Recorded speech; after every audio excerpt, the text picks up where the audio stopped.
আসসালামু আলাইকুম ভিউয়ার্স, আজকে আমি বাসায় পিজা তৈরি করব। তো প্রথমে কুসুম গরম পানিতে আমি লবণ আর চিনিটা দিয়ে একটু চামচ দিয়ে নাড়াচাড়া দিব। এরপরে আমি 1 টেবিল চামচ ইস্ট দিয়ে আমি নাড়াচাড়া দিয়ে এটা চুলার নিচে রেখে দিব, কারণ ইস্টটা অ্যাক্টিভ হওয়ার জন্য। আর ইস্ট অ্যাক্টিভ কিভাবে হয়েছে সেটা বুঝবো এইভাবে যে ইস্টের উপরে একটা ফেনা উঠে যাবে, তখন আমি বুঝবো আমার ইস্ট অ্যাক্টিভ হয়েছে। তো আমি এখানে 2 কাপ ময়দা নিয়ে নিলাম, আর ময়দাতে আমি অল্প পরিমাণে তেল দিলাম। তেল দিয়ে আমি ময়দাটাকে একটু মেখে নিলাম।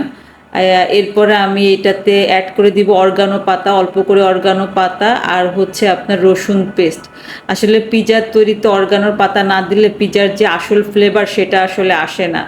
তো আমি এই অরগানো পাতা, রসুন আর অল্প তেল দিয়ে আমি প্রথমে ময়দাটাকে একটু ভালো করে মেখে নিব। এরপর আমি যে ইস্টটা রেখেছিলাম সেই ইস্টটা দিয়ে আমি ময়দাটাকে সুন্দর করে মেখে নিব। আর এই পর্যায়ে আমি একটা বাটিতে অল্প করে তেল দিয়ে তেলটাকে হাত দিয়ে একটু ছড়িয়ে দিয়ে আমি যে ময়দাটা ময়ান করে মেখে রেখেছি সেটা আমি এখন এখানে দিয়ে দিব। দিয়ে একটা পিরিচ বা একটা প্লেট দিয়ে আমি এটা চুলার নিচে রাখবো, যাতে আমার এই ময়দার যে কাইটা করেছি এটা যাতে ফুলে অ্যাক্টিভ হয়ে যায়।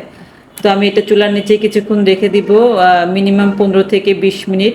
আর অন্যদিকে আমি এই যে মজরেলা চিজ, এটা আমি একটু গ্রেট করে রাখতেছি কিছুটা, কারণ হচ্ছে যে এটা ফ্রিজে ছিল, এটা আমার পিজার উপরে দিতে হবে। আর অন্যদিকে আমার ফ্রিজে ক্যাপসিকাম ছিল, তারপরে হচ্ছে ব্ল্যাক অলিভ ছিল, তারপরে হচ্ছে পেঁয়াজ কুচি, আর এটা হচ্ছে আমার রান্না করা গরুর মাংস ছিল, আমি সেটা একটু কুচি করে নিয়েছি।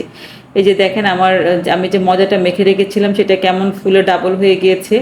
অন্যদিকে আমি একটা ট্রের মধ্যে তেল দিয়ে তেলটা চারিদিকে সুন্দর মতো ছড়িয়ে দিলাম, যাতে পিজাটা পরবর্তীতে ঠিকঠাক মতো উঠে আসে, যাতে ট্রের সাথে লেগে না যায়। এই পর্যায়ে আমি ময়দাটা নিয়ে নিলাম। ময়দাটা নিয়ে আমি সুন্দর করে পুরো ট্রেটাতে আমি এই আটাটা আমি বিছিয়ে দিব। তো সুন্দর করে দেওয়ার পরে আমি এটাতে কাঁটা চামচ দিয়ে একটু কেচে দিলাম, কারণ যাতে রুটিটা ভালো মতো ফুলে। এখন এই পর্যায়ে আমি এখানে দিয়ে দিব টমেটো সস। আমার বাসায় পিজা সস ছিল না, তাই আমি টমেটো সস দিয়ে কাজে লাগিয়েছি।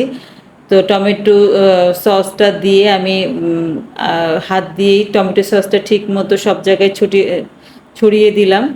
আর এরপরে এই পর্যায়ে আমি এটাতে অল্প করে অরগানো ছিটাই দিব, অরগানো পাতা আর কি। তারপরে হচ্ছে আমি যে ক্যাপসিকাম, তারপরে হচ্ছে মাংস, গরুর মাংস, বিফ পিজা যেহেতু বানাবো, সেগুলো আমি সুন্দর করে একটার পর একটা আমি এখানে দিয়ে দিলাম। তো প্রথমে আমি এখানে বিফ যেটা আমি কুচি করে রেখেছিলাম সেটার সাথে পেঁয়াজটাকে মিশিয়ে দিলাম।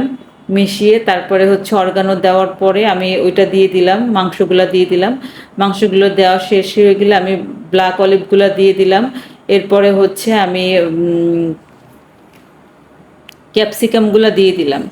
তো সব কিছু যখন দেওয়া হয়ে যাবে, এরপরে আমি যে মজরেলাগুলো গ্রেট করে রেখেছি ওগুলো আমি উপরে দিয়ে দিব। এবং উপরে দেওয়ার পরে আমি এটা ওভেনে তৈরি করব, যেহেতু আমি ওভেনটাকে 10 মিনিট প্রিহিট করতে দিয়েছি। তো 10 মিনিট পরে আমার পিজাটা আমি ওভেনে দিয়ে দিব। এটা হচ্ছে আপনার 180 ডিগ্রি থেকে 200 ডিগ্রি মধ্যে আপনি হচ্ছে 25 থেকে 30 মিনিটের মধ্যে পিজাটা হয়ে যাবে।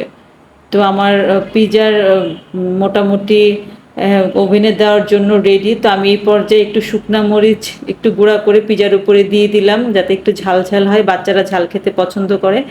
ওভেনে দিয়ে দিলাম। এই পর্যায়ে আমি 25 মিনিট দিয়ে রাখবো, আর হচ্ছে 200-তে আমি দিয়ে রেখেছি। তো 25 মিনিটের মধ্যে আমার পিজা মোটামুটি কমপ্লিট। এই দেখেন আমার পিজার ফাইনাল লুক। আমার বাচ্চারা আসলে পিজা খেতে খুব ভালোবাসে, কিন্তু আমি আসলে আলসেমির ভয়ে সবসময় বানানো হয় না। তারপর অনেক দিন ধরে বলতেছিল, তো পিজা বানিয়ে দিলাম, ওরা খুব মজা করে খেলো।